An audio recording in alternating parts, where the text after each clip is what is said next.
Hello everyone, मैं विजय उपाध्याय आपका ARB classes में स्वागत करता हूं। आज की बेटा इस वीडियो में हम लोग सेट नंबर 7 सॉल्व करेंगे। 2023 का सेट नंबर 7 आपका कोड है EP, जिसमें हम लोग 6 वीडियो में 6 सेट को सॉल्व कर चुके हैं। ठीक है ना। उम्मीद करते हैं आपको 6 सेट आपको समझ में आए होंगे। आज की क्लास में हम लोग देखिए 7 नंबर 2023 का 7 सेट का जो EP कोड का है पेपर, उसको सॉल्व करते हैं। देखिए इसमें ऑब्जेक्टिव क्वेश्चन जो दिया गया है, ठीक है ना। ऑब्जेक्टिव क्वेश्चन बेटा आपका दिया गया है कि एक लेंस की क्षमता -2.5 डायोप्टर है, लेंस की फोकस दूरी तथा प्रकृति है। अब यहाँ पे देखिए लेंस की क्षमता आपको दिया गया है, क्षमता दिया गया है -2.5 डायोप्टर। आपको बेटा पता है लेंस की क्षमता को हम लोग किससे इंडिकेट करते हैं? P से। P इक्वल टू आपका -2.5 डायोप्टर दिया गया है। ओके, तो चूंकि P इक्वल टू फार्मूला क्या होता है? 1/f होता है, या आप यहाँ पे F इक्वल टू क्या कर सकते हैं? 1/P लिख सकते हैं। क्रॉस यहाँ पे मल्टीप्लाई कर लेंगे, F से यहाँ आ जाएगा, P आपका बटे में आ जाएगा। F इक्वल टू क्या हो जाएगा? 1/P। अब P की वैल्यू को यहाँ पे हम पुट कर लेते हैं बेटा, तो ये आपकी वैल्यू क्या हो जाएगी? F equal to 1/-2.5। ओके, इसको सॉल्व करते हैं, माइनस आपका ऊपर चला आएगा, तो F इक्वल टू माइनस। अब देखिए पॉइंट को हटाने के लिए ऊपर नीचे हम क्या करते हैं? 10 से मल्टीप्लाई कर लेते हैं, तो 10/ क्या आ गया? 25 आ गया। अब यहाँ पे अगर हम डिवाइड करते हैं 5 से इसमें डिवाइड करें, 5 2 जा 10 और 5 5 जा 25, तो 2/5 आ गया। अब 2/5 में अगर हम 2 में 5 से डिवाइड कर लेते हैं, तो F इक्वल टू आपकी वैल्यू आ जाएगी -0.54 जा 20 होता है, यानी ये हो जाएगा मीटर, या आप इसे 100 से मल्टीप्लाई करके इसे सेंटीमीटर में लिख सकते हैं, यानी ये हो जाएगा 40 सेंटीमीटर। देखिए फोकस दूरी आपकी किस में आ गई? माइनस में आई है। माइनस में किस लेंस की फोकस दूरी होती है? तो माइनस में बेटा अवतल लेंस की फोकस दूरी होती है, यानी इसमें हमें ये पता चल गया यह कौन सा लेंस है? अवतल लेंस है, और उसकी फोकस दूरी कितनी होनी चाहिए? तो 40 सेंटीमीटर। ओके, तो इसमें हम ऑप्शन में देखते हैं कि 40 सेंटीमीटर और अवतल लेंस, ये आपका पहले ही ऑप्शन में क्या है? पहला ऑप्शन आपका बिल्कुल करेक्ट है, यही हमारा आंसर हो जाएगा। ओके, सेकेंड नंबर क्वेश्चन देखते हैं। सेकेंड नंबर क्वेश्चन में आपसे कहा गया है कि यदि वैद्युत शक्ति P तथा प्रतिरोध R से व्यक्त होता है तब वैद्युत धारा व्यक्त होती है। तब आपको बेटा बताना है कि वैद्युत धारा किससे व्यक्त होती है। तो यहाँ पे आपको 4 ऑप्शन दिए गए हैं, तो चलिए पहले देखते हैं, फार्मूला देख लेते हैं। इसको यहाँ से हम कैलकुलेशन को हटा रहे हैं। अब देखिए यहाँ पे बेटा आपको पता है P और R दिया है। चूंकि आपको बेटा पता है कि P इक्वल टू क्या होता है? V इंटू I होता है, और हमें R के फॉर्म में फार्मूला चाहिए। तो ओम के नियम से यहाँ पे आप देख सकते हैं, ओम के नियम से R इक्वल टू क्या होता है? V/I। ओके, तो V इक्वल टू क्या हो जाएगा? तो बेटा V इक्वल टू आपका हो जाएगा I इंटू R। तो यहाँ पे हम V की वैल्यू को पुट कर लेते हैं, तो P इक्वल टू हमारा फार्मूला क्या बन जाता है? ये हो जाता है I into R into I, यानी हम P इक्वल टू I से I में मल्टीप्लाई कर लोगे तो I² इंटू R हो जाएगा। I की वैल्यू अगर आप निकालते हो तो I² इक्वल टू क्या लिख सकते हो? P/R, या आप सिर्फ ओनली I करते हो तो स्क्वायर यहाँ से हटाओगे तो इसका स्क्वायर रूट निकालोगे, यानी अंडर रूट में क्या हो जाएगा? P/R। आपसे क्या पूछा? वैद्युत धारा व्यक्त होती है, तो वैद्युत धारा किस में व्यक्त होगी? I equal to under root में P/R। ये आपका करेक्ट आंसर आप देखते हैं, इसमें हमारा P/R डी नंबर ऑप्शन क्या है? बिल्कुल आपका करेक्ट है। ओके, अब इसमें हम देखते हैं थर्ड क्वेश्चन में। थर्ड क्वेश्चन आपसे कहा है कि प्रकाश की चाल माध्यम 1 व माध्यम 2 में क्रमशः V1 तथा V2 हो, तब माध्यम 1 का अपवर्तनांक माध्यम 2 के सापेक्ष होता है। देखिए एक फार्मूला हम लोगों ने ये भी पढ़ा है कि 1μ2 इक्वल टू क्या होता है? ऊपर हम लोग लिख लेते हैं प्रकाश निर्वात में प्रकाश की चाल यानी V1 और माध्यम में प्रकाश की चाल V2। लेकिन जब आपका निर्वात में प्रकाश की चाल न दिया हो, पहला माध्यम दूसरा माध्यम करके दिया हो, जैसे यहाँ पे दिया गया है कि प्रकाश की चाल माध्यम 1 में व माध्यम 2 में V1 तथा V2 है, तो हम क्या कर लेंगे, 1 के सापेक्ष 2 का जो अपवर्तनांक होगा 1μ2 वो V1 अपॉन क्या आ जाएगा, पहले माध्यम का पहले माध्यम में प्रकाश का वेग बटे दूसरे माध्यम में प्रकाश का वेग, यानी 1μ2 इक्वल टू V1 अपॉन क्या हो जाएगा, V2 हो जाएगा। तो इसमें हमारा पहला ऑप्शन ही आपका क्या है, सही है। ओके, अब इसमें देखिए चौथा क्वेश्चन आपसे बोला गया है। चौथे क्वेश्चन में है कि इनमें से कौन सा कथन असत्य है, यानी कौन सा कथन क्या है, गलत है। अब देखिए यहाँ पे ये दे दिया गया है कि फर्स्ट पॉइंट दिया है कि चुंबकीय क्षेत्र रेखाएं चुंबक के उत्तरी ध्रुव से प्रकट होती हैं, तो ये तो बिल्कुल सही है। जैसे हम लोग बार मैग्नेट के देखिए यहाँ पे फिगर हम बना दे रहे हैं, ये क्वेश्चन हमारे सॉल्व ही हो गए हैं, तो इसको हम हटा देते हैं और यहीं पे आपको बना के दिखाते हैं चुंबकीय क्षेत्र रेखाएं किस किस चीज़ पे डिपेंड करती हैं, हमारा तुरंत क्लियर हो जाएगा। ओके, अब यहाँ पे देखिए आपके बोला है इनमें से कौन सा कथन चुंबकीय क्षेत्र है। अगर जैसे मान लीजिए कि ये आपका क्या है, बार मैग्नेट यानी दंड चुंबक है, ये आपका नॉर्थ है, ये आपका क्या है, साउथ है, तो चुंबकीय बल रेखाएं क्या होती हैं, नॉर्थ से निकलती हैं और साउथ में इंटर करती हैं। ये आपकी नॉर्थ से निकलेंगी और साउथ में क्या करती हैं, इंटर करती हैं। ये इनकी ऐसे ही एक कंडीशन है, नॉर्थ से निकलती हैं और साउथ में क्या करती हैं, प्रवेश करती हैं। और जब ये ऐसे हो जाती हैं तो यहाँ पे हम इनकी डायरेक्शन को शो कर देते हैं, नॉर्थ से निकल रही हैं और साउथ में क्या कर रही हैं, इंटर कर रही हैं। यहाँ से भी ये नॉर्थ से निकलेंगी और साउथ में क्या करेंगी, इंटर करेंगी। लेकिन चुंबक के अंदर की बात जब हम देखते हैं तो चुंबक के अंदर, चुंबक के बाहर ये नॉर्थ से साउथ जाती हैं, लेकिन चुंबक के अंदर ये साउथ से कहाँ जाती हैं, साउथ से नॉर्थ की तरफ जाती हैं। ये कब की बात है, जब चुंबक के अंदर की बात पूछा जाए, ठीक है ना।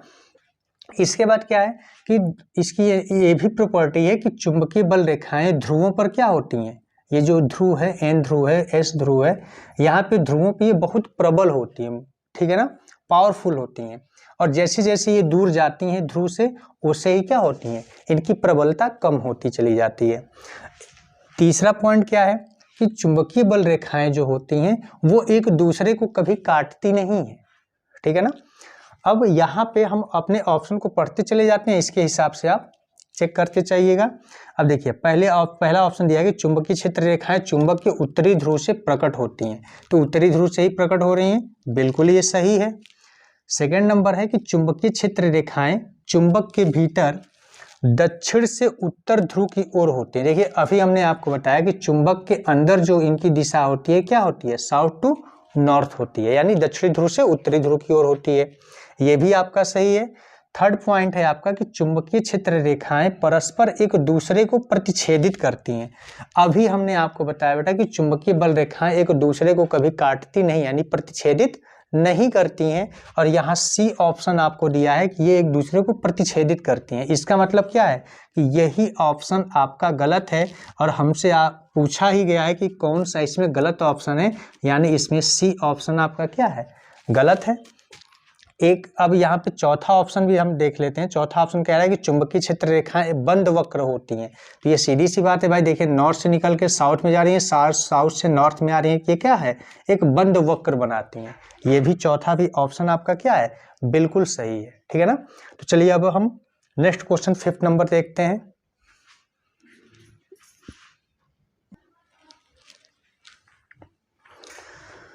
देखिए बेटा 5th नंबर क्वेश्चन है आपका कि इनमें से किस दर्पण का दृष्टि क्षेत्र अधिकतम होता है। देखिए अभी हम लोग पिछली वीडियोज में ही इस क्वेश्चन से रिलेटेड हमने क्वेश्चन सॉल्व किया था, ये उसमें लॉन्ग क्वेश्चन में पूछा गया था। तो आपको बेटा वहाँ पे मैंने बताया था कि जो इनमें से किस दर्पण का दृष्टि क्षेत्र किस दर्पण के लिए अधिकतम होता है, उत्तल दर्पण का। उत्तल दर्पण का दृष्टि क्षेत्र बहुत अधिक होता है, अधिकतम होता है। इसी वजह से इसको हम लोग क्या करते हैं, वाहनों में अपने साइड मिरर के रूप में इसका यूज करते हैं। अभी हम लोग पिछले वीडियो में ही हम लोग सेट नंबर 6 को जब सॉल्व कर रहे थे उसमें ये क्वेश्चन आया था लॉन्ग क्वेश्चन में। देखिए यहाँ पे अब ऑब्जेक्टिव क्वेश्चन बना दिया गया है, तो आपको इसमें पता चल गया तुरंत जो बच्चे हमारा वीडियो देखे होंगे 6 नंबर, उनको तुरंत पता चल गया होगा कि दृष्टि क्षेत्र किसका अधिकतम होता है, तो उत्तल दर्पण का। ओके, अब देखिए 6 नंबर क्वेश्चन दिया गया है कि R व 2R ओम के प्रतिरोधों को श्रेणी क्रम में जोड़ने पर कुल प्रतिरोध R1 तथा समांतर क्रम में जोड़ने पर R2 हो, तब आपको बताना है कि यहाँ पे R1 अपॉन R2 का रेशियो क्या हो सकता है। ठीक है ना, तो चलिए देखते हैं इसमें कि यदि हम R व 2R ओम के प्रतिरोध को श्रेणी क्रम में जोड़ते हैं, तो चलिए देखिए श्रेणी क्रम में जोड़ दीजिए, श्रेणी क्रम में जोड़ने पर, और जब बेटा जब आप इसे R व 2R को श्रेणी क्रम में जोड़ते हो तो ये R1 इक्वल टू क्या आ जाता है, R1 है ना, तो R1 इक्वल टू हो जाएगा R प्लस 2R, यानी कि ये हो जाएगा 3R। R1 कितना आ जाएगा, 3R आ जाएगा। और जब इसे हम समांतर क्रम में जोड़ते हैं, यानी समांतर क्रम में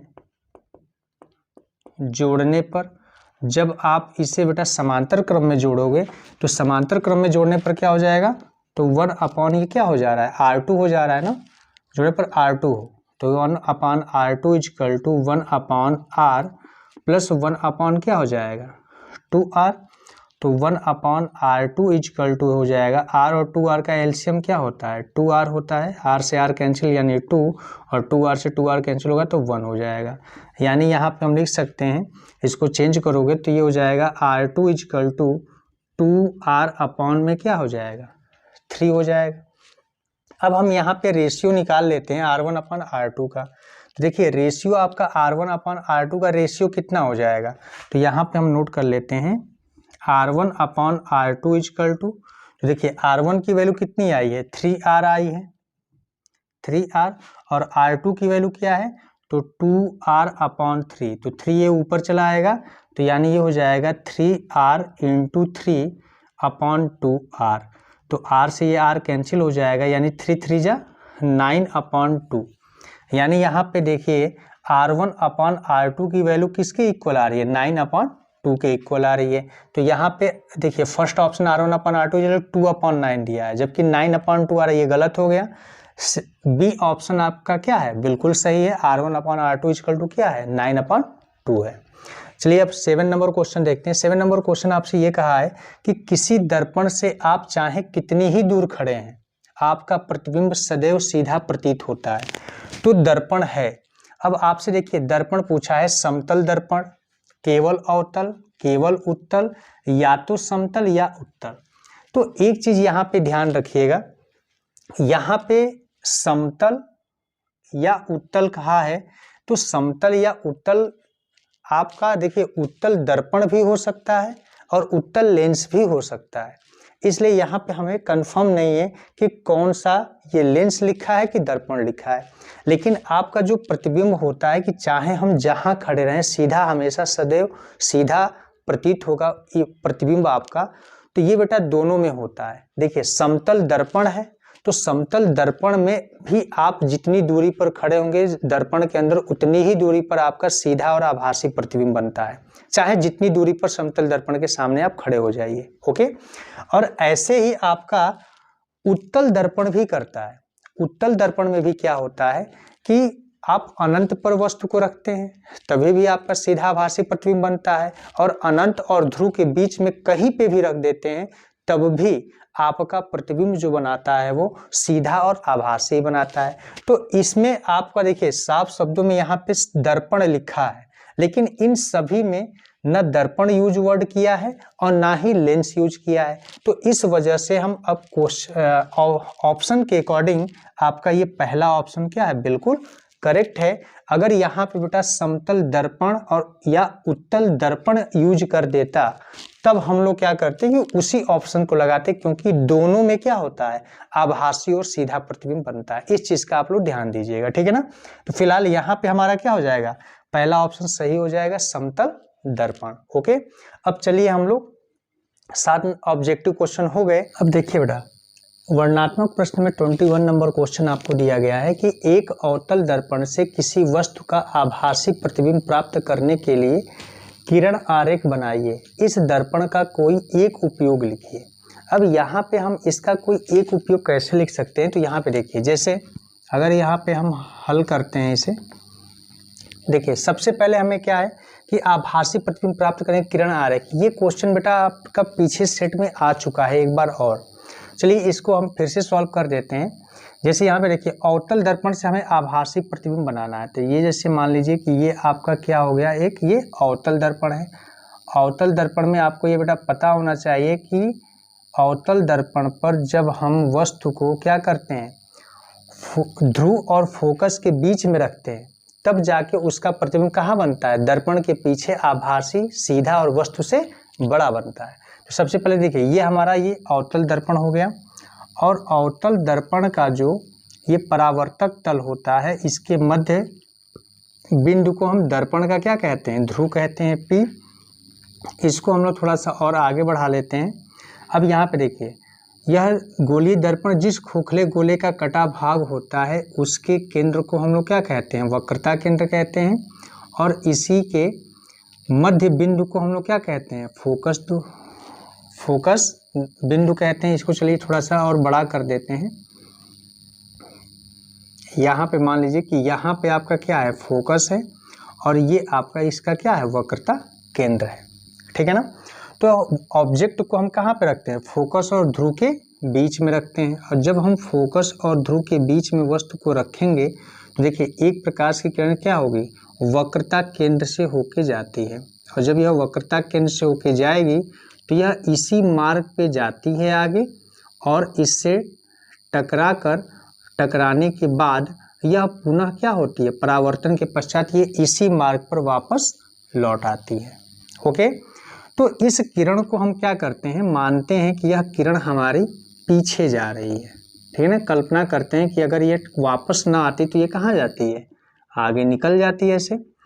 अब यहाँ पे हम क्या करते हैं कि एक प्रकाश किरण हमारा ध्रुव से जाके टकराता है, और ध्रुव से टकराने के बाद फिर पुनः उतने ही एंगल पर यह पुनः वापस हो जाता है, ठीक है ना। अब इस किरण को हम क्या करते हैं, ये इधर ना आके पीछे इसको बढ़ाते हैं, और यह दोनों किरण एक दूसरे को जिस बिंदु पर कट करते हैं वहीं पे इसका क्या बनता है, प्रतिबिंब बनता है, यानी इसका प्रतिबिंब आपका ये इतना बड़ा बन जाएगा। अब आप देख सकते हैं कि यह प्रतिबिंब कैसा है, दर्पण के पीछे वस्तु से काफी बड़ा, आभासी और सीधा बना है, ठीक है ना। तो आपको किरण आरेख में इतना ही बनाना है। आप यहाँ पे ऑब्जेक्ट को दिखा दीजिए, ये ए बी है, ये ए डैश और क्या है, ये बी डैश प्रतिबिंब है। अब इसमें आपसे ये कहा गया है कि इस दर्पण का कोई एक उपयोग लिखिए। देखिए कोई एक उपयोग हमें लिखना है, तो आसान है ये। अवतल दर्पण का उपयोग क्या है, डॉक्टर जो होते हैं हमारे नाक कान के जो डॉक्टर हैं, गले के कान के डॉक्टर जो होते हैं, वो क्या करते हैं, बड़ा प्रतिबिंब उसका देखने के लिए अवतल दर्पण का ही यूज करते हैं। या हम लोग टार्च, मोटर कार की हेडलाइट जो होती हैं उसमें भी हम अवतल दर्पण का ही उपयोग करते हैं। या आप यह आभासी और सीधा प्रतिबिंब बनाता है, इसलिए हम लोग सैलून में जाते हैं, अपनी दाढ़ी शेव कराते हैं, बाल कटाते हैं, वहाँ पे जो दर्पण यूज होता है वो भी आपका क्या है, अवतल दर्पण ही यूज किया जाता है, ठीक है ना। तो इसमें से आपको सिर्फ एक लिखना है, कोई भी आप एक अपना अच्छे ढंग से अपनी लैंग्वेज में लिख सकते हो आप, ठीक है ना। चलिए नेक्स्ट क्वेश्चन देखते हैं, 22 नंबर।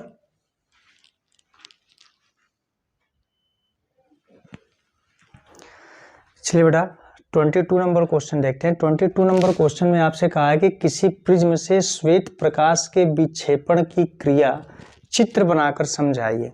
यहाँ पे आप देख सकते हैं कि किसी प्रिज्म से श्वेत प्रकाश के विक्षेपण क्या होता है, वर्ण विक्षेपण कहते हैं, या यहाँ पे जो दिया गया है आपका विक्षेपण की क्रिया, दोनों एक ही चीज है, ठीक है ना। जब सूर्य का श्वेत प्रकाश जब किसी प्रिज्म से क्या होता है, गुजरता है, तो वह अपने अवयवी रंगों में क्या होता है, विभक्त हो जाता है, ठीक है ना।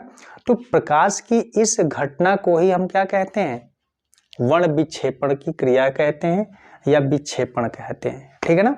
तो यहाँ पे हम चलिए देखते हैं, इसमें आपके जो 7 कलर हैं कैसे यहाँ पे, चलिए इसको यहाँ से सॉल्व करते हैं। अब जैसे देखिए यहाँ पे आपके क्या है, ये आपका प्रिज्म है, ओके। ये कांच का आपका क्या है, प्रिज्म है, और इस पर एक सूर्य की प्रकाश जो होती है, यहाँ पे सूर्य की प्रकाश की किरणें जब आपतित की जाती हैं तो ये देखिए ये किरण आपकी कुछ ऐसे सीधे निकल जानी चाहिए, लेकिन प्रिज्म के अंदर एंटर करने के बाद क्या होता है कि अपने मार्ग से क्या होती है, विचलित हो जाती है। और यहाँ से क्या होता है कि यह सूर्य की प्रकाश की किरणें कुछ ऐसे निकलती हैं। यहाँ पे हम एक चीज और थोड़ा सा देखते हैं,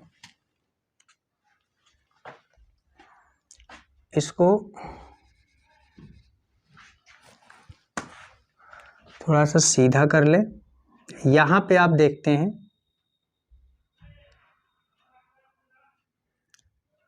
अब यहाँ पे क्या होता है कि जैसे इंटर करते हैं तो ये अपने अवयवी रंगों में क्या होती हैं, विभक्त होती हैं, ये कुछ ऐसे, ठीक है। यहाँ से ही आपकी 7 कलर निकलती हैं।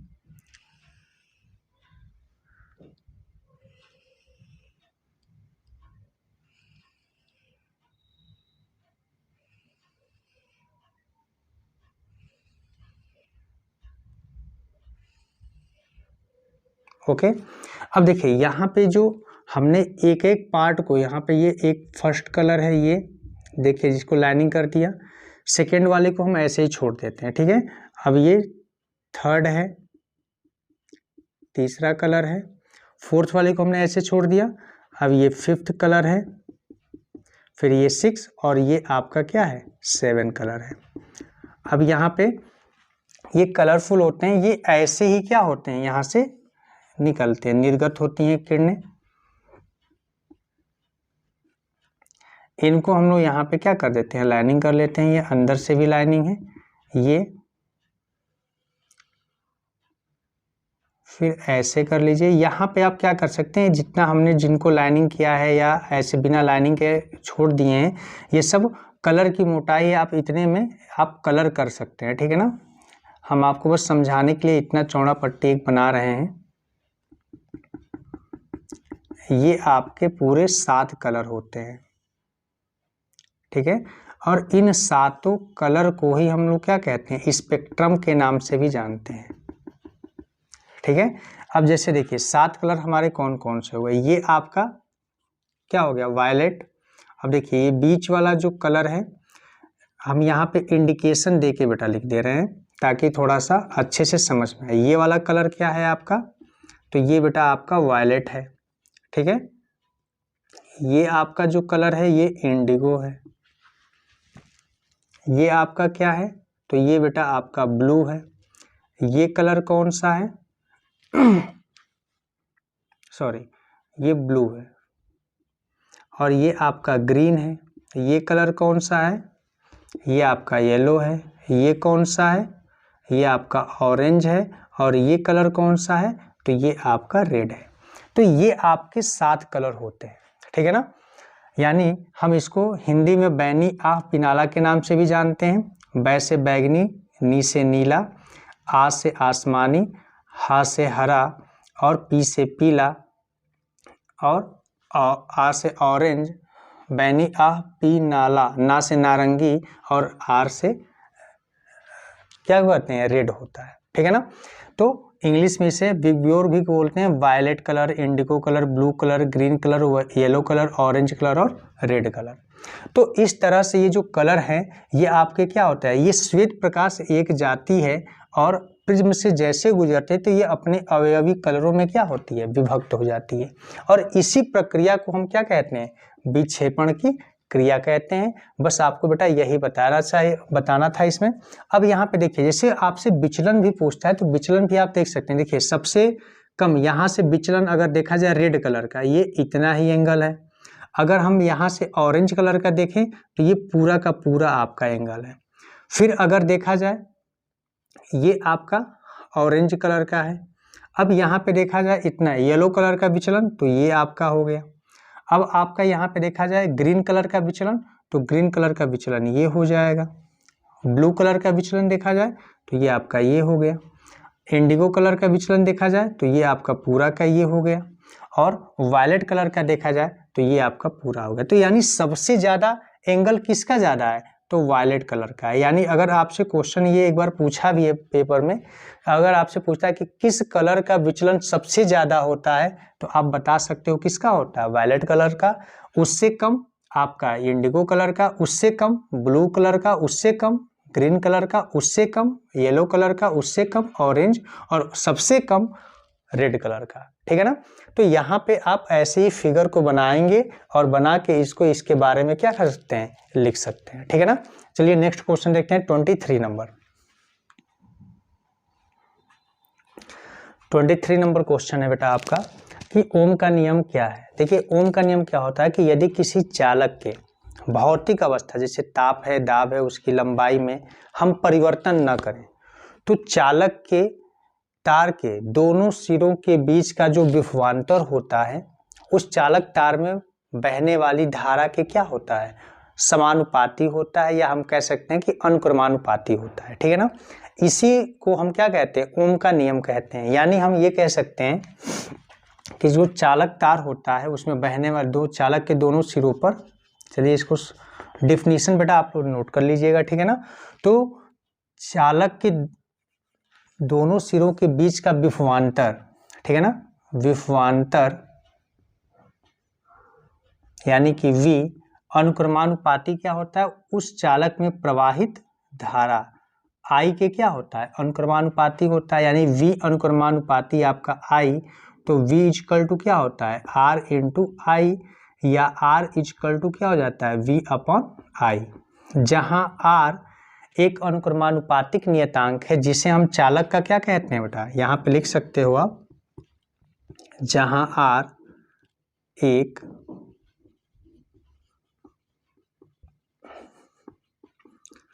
अनुक्रमानुपातिक नियतांक है जिसे चालक का प्रतिरोध कहते हैं। ठीक है, जिसे चालक का क्या कहते हैं, प्रतिरोध कहते हैं। यहाँ पे क्या है कि आपका ये चालक का प्रतिरोध हो गया। अब इसका अगर हम मात्रक की बात करते हैं तो देखिए R का मात्रक क्या होता है, तो V का मात्रक और बटे में I का मात्रक। तो यहाँ पे देखिए R इक्वल टू V का मात्रक क्या, V क्या है, विभवांतर, विभवांतर का मात्रक क्या होता है, वोल्ट होता है, और I का मात्रक क्या होता है, एम्पियर, यानी वोल्ट प्रति एम्पियर। वोल्ट प्रति एम्पियर को ही बेटा हम लोग क्या कहते हैं, ओम कहते हैं, जिसे हम ग्रीक अक्षर से ओमेगा से प्रदर्शित करते हैं। ठीक है ना। तो ये तो हो गया ओम का नियम, और इससे रिलेटेड आपका पूरा ये उसका फॉर्मूला हो गया, इसका यूनिट हो गया। अब इसमें ये कहा है कि वैद्युत परिपथ की सहायता से नियम के सत्यापन को समझाइए। तो देखिए वैद्युत परिपथ की सहायता से इसे कैसे समझा सकते हैं, तो सबसे पहले चलिए एक परिपथ बनाते हैं। ओके,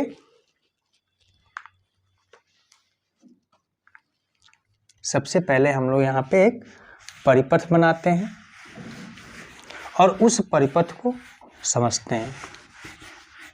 ठीक है, देखिए यहाँ पे क्या है कि हम एक वायर लेते हैं। ठीक है, यानी कौन सा वायर लोगे आप, तो नाइक्रोम का वायर ले लेते हैं। ठीक है ना, नाइक्रोम का वायर सही है, जिसकी लेंथ आपकी XY है। ठीक है ना। इसी से हम लोग क्या करते हैं कि एक वोल्ट मीटर को ऐड कर लेते हैं। ठीक है, और यहाँ पे हम क्या करते हैं कि एक अमीटर ऐड कर लेते हैं। ओके, और यहाँ पे एक सर्किट बनाते हैं, और ऊपर यहीं पे हम लोग क्या करते हैं कि सबसे पहले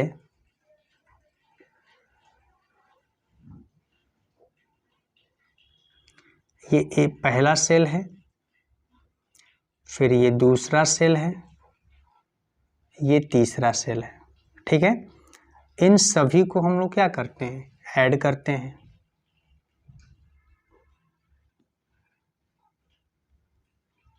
इसको ऐसे कर लीजिए, इनको यहाँ से ऐसे ऐड कर लीजिए।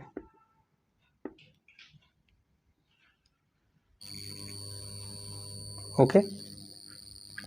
और ये सारे यहाँ पे ये प्लस हो गया और ये क्या है माइनस हो गया। ये सारे सेल जो हैं 1.5 वोल्ट के हैं, तीनों सेल कितने वोल्ट के हैं, 1.5 वोल्ट के हैं। ये आपका नाइक्रोम का क्या है वायर है जिसका रेजिस्टेंस आपका R है। अब हम यहाँ पे देखते हैं कि जो नाइक्रोम का वायर होता है बेटा वो मिश्र धातु है, ठीक है ना। आपका निकिल है, क्रोमियम है, मैग्नीज है और कुछ आपका आयरन की भी मात्रा इसमें होती है, यानी 4 धातुओं का ये क्या है मिश्रण है जिसे मिश्र धातु कहते हैं। तो यहाँ पे हम क्या करते हैं कि इसके सत्यापन के लिए सबसे पहले हम क्या करते हैं कि 1.5 वोल्ट के एक सेल को इसमें हम कनेक्ट कर देते हैं। जब एक सेल को इसमें कनेक्ट करते हैं तो यहाँ पे क्या होता है, ये आपका ये वोल्टेज है, एक सेल को हमने कनेक्ट किया तो यहाँ पे अब यहाँ पे ये क्या जाता है करंट फ्लो हो रही है, ये करंट यहाँ से जाएगी। तो करंट जब यहाँ से गुजरती है तो वोल्ट मीटर में उसकी पाठ्यांक और अमीटर में उसके पाठ्यांक को हम क्या करते हैं नोट कर लेते हैं कि वोल्ट मीटर में कितना आया और अमीटर में कितना आया, ये डेटा नोट करते हैं। उसके बाद हम क्या करते हैं कि फिर एक सेल हमने पहले ऐड किया, फिर दूसरे सेल को भी ऐड कर लेते हैं, यानी 2 सेल एक साथ ऐड कर लेते हैं। 2 सेल को ऐड कर लिया।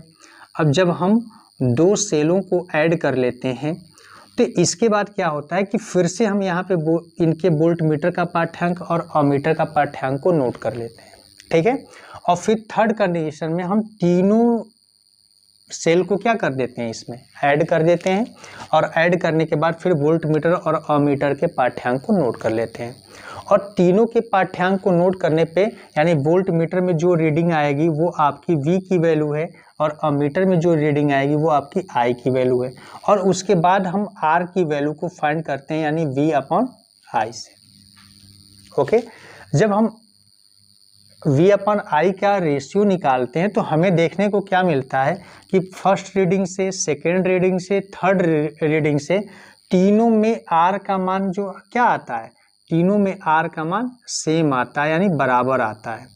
पहली रीडिंग, दूसरी रीडिंग और तीसरी रीडिंग तीनों का रेशियो जो आप निकालोगे यानी R/V/I का जो रेशियो निकालोगे तीनों में इक्वल आता है। और जब तीनों में इक्वल आता है तो हम ये क्या कहते हैं कि जो R है ये क्या है कांस्टेंट है। ओम के नियम में भी हमने प्रूव भी किया था कि R आपका एक क्या है कांस्टेंट है। और इसके लिए एक और हम इसमें ग्राफ बनाते हैं, वोल्ट और करंट में जो हमने वैल्यू पाया है इसमें जब हम एक ग्राफ बनाते हैं तो जो भी बेटा आपकी रीडिंग आएगी उस रीडिंग के अकॉर्डिंग जब हम यहाँ पे देखते हैं कि रीडिंग के अकॉर्डिंग जब हम इनको सही रूप से बताते हैं तो एक हमें सीधी सरल रेखा मिलती है इन सभी को मैच करने पे, ठीक है ना, एक सीधी सरल रेखा मिलती है। अब आप यहाँ पे जो भी वैल्यू रखोगे उन वैल्यूओं को आप पुट करके क्या कर सकते हैं, इनकी पूरे के पूरे डेटा को आप निकाल सकते हैं, ठीक है ना। तो यहाँ पे आपको ऐसे ही करके बस आपको समझाना था, परिपथ बना देंगे, इसके बारे में आप लिख सकते हैं। और अगर रीडिंग लेना है तो आप यहाँ पे क्या कर सकते हो, 1.5 वोल्ट रख रहे हो, फिर इसमें मान लो कि 1 एम्पियर की धारा, इसमें 1.5 रखे 3 वोल्ट हो गया यानी 2 एम्पियर की धारा, फिर इसमें वो रखे फिर 3 एम्पियर पर सेल की 1 एम्पियर को भी आप बढ़ा सकते हो। और ऐसे करके आप जब ग्राफ बनाओगे तो ये कंप्लीट आपका ग्राफ बन जाएगा और एक यह ग्राफ एक स्ट्रेट लाइन होगी, ठीक है ना, सीधी सरल रेखा। यानी ये R की वैल्यू को इंडिकेट करेगा और R का मान यहाँ पे क्या दिखाएगा, एक सीधी सरल रेखा आपके R के मान को बताता है कि ये क्या है नियत है, ठीक है ना। चलिए नेक्स्ट क्वेश्चन देखते हैं 24 नंबर।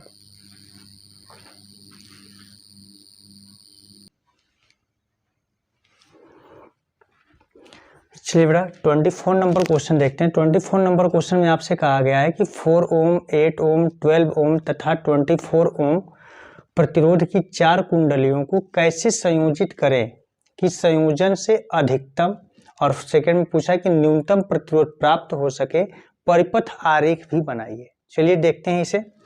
अगर हम यहाँ पे, आपको बेटा पहले से ही पता है, आपने बताया गया था कि जब आपके पास प्रतिरोध हो और जब प्रतिरोध की वैल्यू क्या है ज़्यादा होती है तो करंट वहाँ पे क्या होती है, धारा क्या होती है आपकी कम हो जाती है।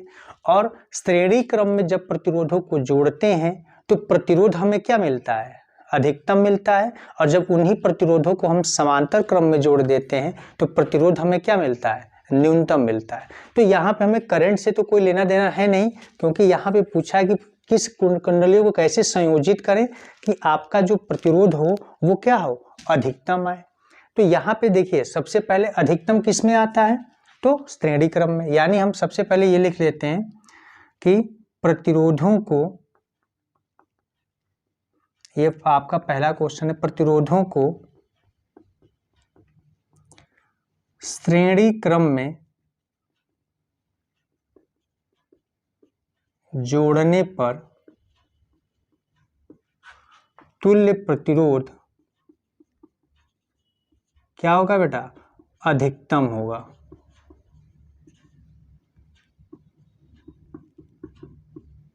ओके, ये अधिकतम हो गया। अब यहाँ पे क्या होता है कि चलिए अब यहाँ पे मान लीजिए कि आपका R1 इक्वल टू दिया गया है 4 ओम, R2 इक्वल टू आपका है 8 ओम, R3 इक्वल टू है आपका 12 ohm and R4 equal to आपको दिया गया है 24 ओम।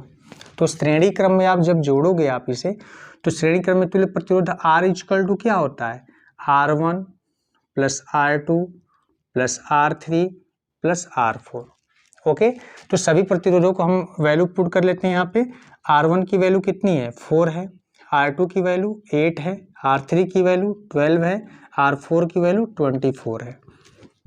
तो R इक्वल टू देखो 8 और 4 12, 12 और 12 24, 24 और 24 कितना हो गया, 48 ओम।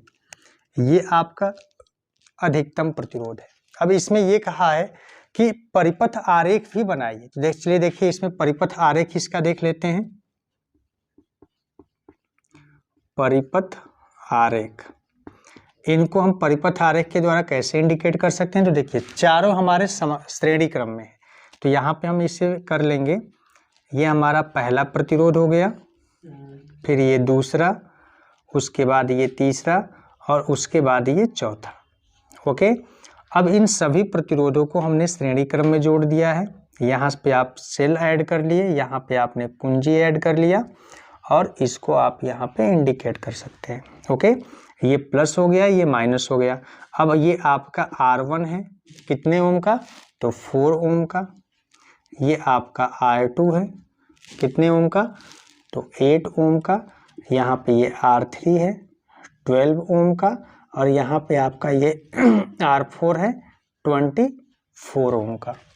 ओके, आपका ये परिपथ हो गया और यहाँ पे हमने अधिकतम कैसे प्राप्त होगा इसको हमने श्रेणी क्रम में जोड़ के आपको दिखाया।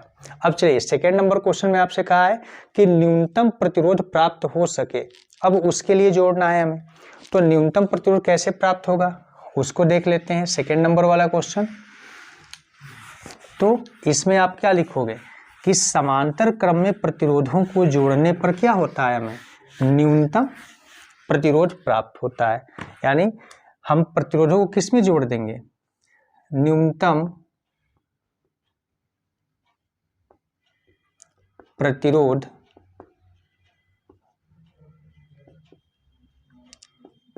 प्राप्त करने के लिए सभी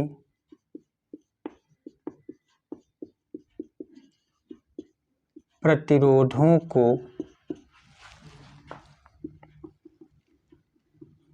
समांतर क्रम में जोड़ना चाहिए। ओके, तो हम जब भी हमें न्यूनतम प्रतिरोध प्राप्त करना होगा तो हम क्या करेंगे, इन सभी जितने भी प्रतिरोध दिए जाएंगे उन सबको हम समांतर क्रम में जोड़ देंगे, तो हमें उनका जो तुल्य प्रतिरोध प्राप्त होगा वो बहुत ही क्या होगा, न्यूनतम होगा। तो चलिए देखते हैं, समांतर क्रम में जब इसे जोड़ देते हैं, समांतर क्रम का फार्मूला क्या होता है, 1/r equal to 1/r1 plus 1/r2 plus 1/r3 और प्लस 1/r4। तो देखिए R1, R2, R3, R4 हमने पहले वाले क्वेश्चन में लिखा भी था, यहाँ पे हमने उसे मिटा दिया है, आप उसको वैल्यू पुट कर लीजिए। तो 1/r इक्वल टू क्या हो जाएगा, 1/r1 की वैल्यू बेटा कितनी है, 4 है, R2 की वैल्यू 8 है, R3 की वैल्यू 12 है और R4 की वैल्यू कितनी है, 24 है। अगर हम इन सब का एलसीएम ले लेते हैं, ठीक है ना, 24 हो जाएगा, 4 6 जा 24, 8 3 जा 24, 12 2 जा 24 और 24 1 जा 24। अब यहाँ पे सबको ऐड कर लेंगे तो 1/r इक्वल टू बेटा क्या आ जाएगा, 6 3 9, 9 2 11, 11 और 1 12, तो 12/24, तो 12 1 जा 12, 12 2 जा 24, यानी ये वैल्यू क्या आ गई 1/r इक्वल टू, यहाँ पे वैल्यू आ गया 1/2 या r equal to 2 ohm. Okay, यानी समांतर क्रम में देखिए जब हमने इसे ऐड किया तो तुल्य प्रतिरोध हमारा कितना आ गया 2 ओम आया, और जब श्रेणी क्रम में ऐड किए थे तो हमारा 48 ओम आया था, यानी अधिकतम और ये सबसे क्या हो गया न्यूनतम हो गया। अब यहाँ पे हम इसका क्या करते हैं, परिपथ आरेख बना लेते हैं। इसके लिए ये आपका परिपथ आरेख देख लेते हैं। तो परिपथ आरेख में हमें इन चारों को किस में जोड़ना होगा, समांतर क्रम में जोड़ना होगा। तो इनको हम क्या करते हैं, ऐसे जोड़ लेते हैं। जैसे मान लीजिए कि ये एक आपका पॉइंट है ये आपका सेल है, और यहाँ पे हम एक पॉइंट दे देते हैं, एक ये पॉइंट हो गया, इसको यहाँ से ऐड कर लीजिए, ये प्लस हो गया, ये माइनस हो गया। अब यहाँ पे देखिए ये आपका एक ये प्रतिरोध हो गया फर्स्ट, फिर एक आपका ये प्रतिरोध हो गया सेकेंड, ओके, इसके बाद एक और आपका ये प्रतिरोध हो गया थर्ड, और उसके बाद एक ये प्रतिरोध हो गया फोर्थ। ओके, और ये चारों प्रतिरोध आपके समांतर क्रम में है, इनकी वैल्यूओं को पुट कर लीजिए। ये हो गया जाएगा आपका 4 ओम, 8 ओम, 12 ओम और 24 ओम। ओके, तो ये इनका क्या हो जाएगा, परिपथ आरेख हो जाएगा। और यहाँ पे आप टर्मिनल पॉइंट भी दे सकते हैं ए और बी। तो ये आपका परिपथ आरेख है, और ये इनका क्या है, तुल्य प्रतिरोध हमने निकाला, जिसमें ये क्या हमें प्राप्त हो सके, न्यूनतम प्रतिरोध प्राप्त हो सके। ठीक है ना। तो ये बेटा आपका 7 नंबर सेट भी आपका यहाँ पे समाप्त हो गया, यानी 2023 का जितने 7 सेट थे, सातों सेट को हमने सॉल्व करा दिया है। ठीक है ना। तो आप लोग 2024 पेपर के लिए तैयारी, जो भी बच्चे 10th में हैं और तैयारी कर रहे हैं अच्छे से, वो लोग वीडियो को देखें, और सातों के सातों सेट आपके तैयार हो जाएंगे। और कमेंट बॉक्स में आप देख कर बताएं हमें कि क्या 2022 का भी आपको सेट चाहिए, तो हम उसको भी सॉल्व कराएंगे। ठीक है ना। तो कमेंट बॉक्स में आप लोग बताइएगा। फिलहाल आपका ये सेट कंप्लीट हो गया। अगर आपको ये वीडियो बेटा समझ में आ रही है, देखने पे आपको पूरा सेट समझ में आता है, पढ़ाया हुआ समझ में आ रहा है, तो प्लीज़ इसे लाइक करिए, सब्सक्राइब करिए और ज़्यादा से ज़्यादा शेयर करिए। ओके, थैंक यू बेटा।